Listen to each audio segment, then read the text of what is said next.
अध्यक्षता में आज कैबिनेट की मीटिंग हुई और इसमें यह निश्चित किया गया कि 15 नवंबर को भगवान बिरसा मुंडा की जयंती को बड़े गौरवशालीपूर्ण तरीके से मनाया जाए एवं उसके लिए 2 बड़े कार्यक्रम, एक जबलपुर में व एक अलीराजपुर में राज्य स्तरीय कार्यक्रम होंगे। जबलपुर के कार्यक्रम में प्रधानमंत्री जी डायरेक्ट लाइव जुड़ेंगे तथा हर जिलों के अंदर जिला स्तरीय कार्यक्रम आयोजित किए जाएंगे और इनमें जो जनजातीय क्षेत्र की प्रतिभाएं हैं और जिन प्रतिभाओं को लगातार शासन के सहयोग से जिन्होंने शिक्षा के क्षेत्र में, खेल के क्षेत्र में नई ऊंचाइयां प्राप्त करी है, उन्हें सम्मानित भी किया जाएगा और हर जिले में जनप्रतिनिधि उपलब्ध रहेंगे और वे इन कार्यक्रमों को संचालित करेंगे। परंतु यह कार्यक्रम हर जिले में समाज के स्तर पर, सामाजिक तौर पर समाजों के कई संगठनों को उत्साहित प्रोत्साहित करके इस कार्यक्रम को मनाया जाएगा। सबसे अभी का जो वर्तमान मुद्दा है भावांतर योजना, यह भावांतर योजना का पहला जो हमने इसमें आप सारे लोगों को बताया गया था कि 14 दिन के अंदर इसका पहला मॉडल रेट निकाला जाएगा। तो सोयाबीन के अंदर यह योजना मुझे लगता है कि देश के अंदर मध्य प्रदेश में ही सबसे सफल रूप से लागू हो पाई है, क्योंकि जो पहला भावांतर का रेट निकला है वह रेट 4036 रुपए का निकला था और उसके बाद अब प्रतिदिन हम भाव निकाल रहे हैं। 24/11 से 7/11 का 4020 था और आज का 4036 है। और मुझे आपको बताते हुए बड़ी प्रसन्नता है कि अगले 13 तारीख के दिन मुख्यमंत्री जी के द्वारा देवास से करीब 1,32,000 किसानों को 300 करोड़ का भुगतान, भावांतर का जो करीब 1300 रुपए के आसपास क्विंटल पर आएगा, यह भुगतान सीधे उनके बैंक खातों में किया जाएगा। 1,60,000 किसानों ने करीब 2,70,000 टन का सोयाबीन विक्रय करा है। अब जो प्रतिदिन रेट आएगा, रोज का रेट जारी होता जाएगा, मंडी को मालूम रहेगा और यह इतनी पारदर्शी योजना और इतने सफल तरीके से पूरी खरीदी का मॉडल, खरीदी से लेकर के किसानों को जो लाभ मिल रहा है, पूरे लाभ के साथ में मुझे लगता है मध्य प्रदेश ने इसमें भावांतर योजना में देश में एक अपनी बहुत ऊंचाइयां प्राप्त करी है। और इसका जो सिंगल क्लिक से जो भुगतान किया जाएगा, यह भी संभवतया इतना जल्दी, पूर्व में भी जो खेतों का नुकसान हुआ था, फसल का मुआवजा सारे जिलों के अंदर आकलन करके फसल के बाजार में आने से पहले ही उनको दे दिया गया है। तो यह मध्य प्रदेश सरकार की, हमारे मुख्यमंत्री डॉक्टर मोहन यादव जी की बहुत बड़ी उपलब्धि है। वर्तमान में बिजली के बिल की एक समाधान योजना भी चल रही है, जो 18% का सरचार्ज है। उस योजना में हमारा सभी किसानों से व घरेलू उपभोक्ताओं से अनुरोध भी है कि वे अपने बिलों को 30 दिसंबर तक करके और अपने बिलों में जो सरचार्ज और जो विसंगतियां उनको दूर करवा लें। इसी के साथ में आज मंत्रिपरिषद ने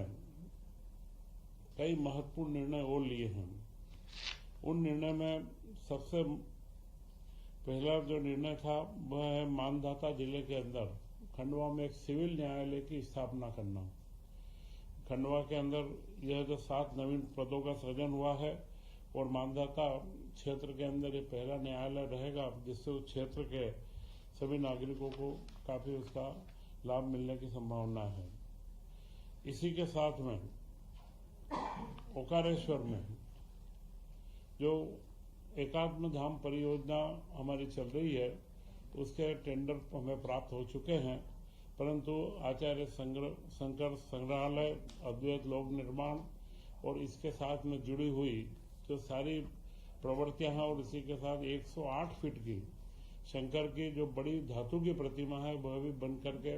तैयार होने पर आ चुकी है। तो इसका जो टेंडर का रिवाइज रेट आया था, तो इसमें करीब पूर्व में 2025 में इसमें 2200 करोड़ 2195 करोड़ रुपए की स्वीकृति जारी हुई थी। उसकी पुनर्निरीक्षित लागत 2424 करोड़ रुपए, करीब 228 करोड़ रुपए अतिरिक्त इसमें स्वीकृत की गई है, क्योंकि यह अद्वैत संग्रहालय शंकर के साहित्य और शंकर के ऊपर जो शोध करने वाले, और यह अपने आप में एक सबसे महत्वपूर्ण संस्थान जो लंबे समय से हम देख रहे हैं, देश की आजादी के बाद से इस तरीके के हमारे आध्यात्मिक धरोहर को सहेजने का इससे बड़ा कोई कार्यक्रम नहीं चला है, तो इसकी एक राशि स्वीकृत की गई है। और इसी क्रम में मुख्यमंत्री जी बार बार घोषणा करते रहे, और उन्होंने भाई दूज के दिन अपनी बहनों को तोहफा दिया था कि अगले माह से लाडली बहना योजना का जो 1250 रुपए प्रति माह मिल रहा है, उसमें 250 रुपए बढ़ाया जाएगा और 1500 रुपए प्रति माह कर दिया जाएगा। आज मंत्रिपरिषद ने यह निर्णय कर लिया है कि अब लाडली बहना को 1500 रुपए प्रति माह दिया जाएगा। 1,26,00,000 के आसपास लाडली बहनाएं हैं, और उनको हम लगातार जब से योजना मार्च 2023 से प्रारंभ हुई है, अभी तक करीब 44,000 करोड़ रुपया इसमें दिया जा चुका है, और इस वर्ष में करीब 20,450 करोड़ रुपए का इसमें व्यय पूरा होगा। तो यह योजना महिलाओं के सशक्तिकरण और महिलाओं के जो एम्पावरमेंट के लिए हमारे द्वारा जारी की गई थी, वह योजना में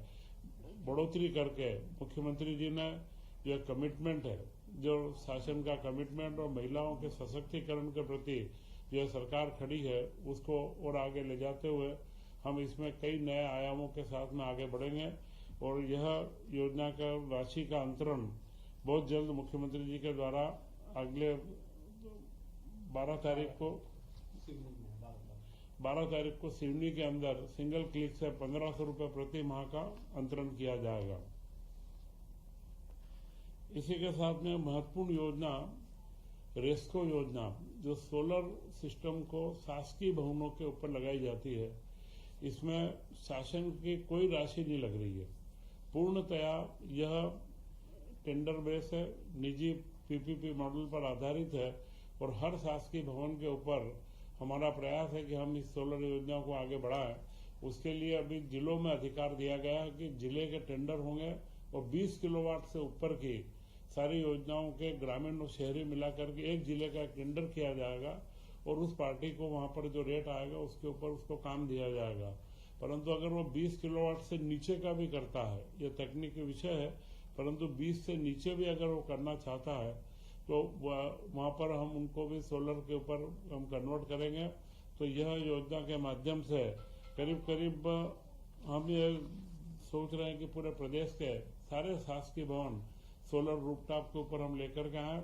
तो ये सारे महत्वपूर्ण निर्णय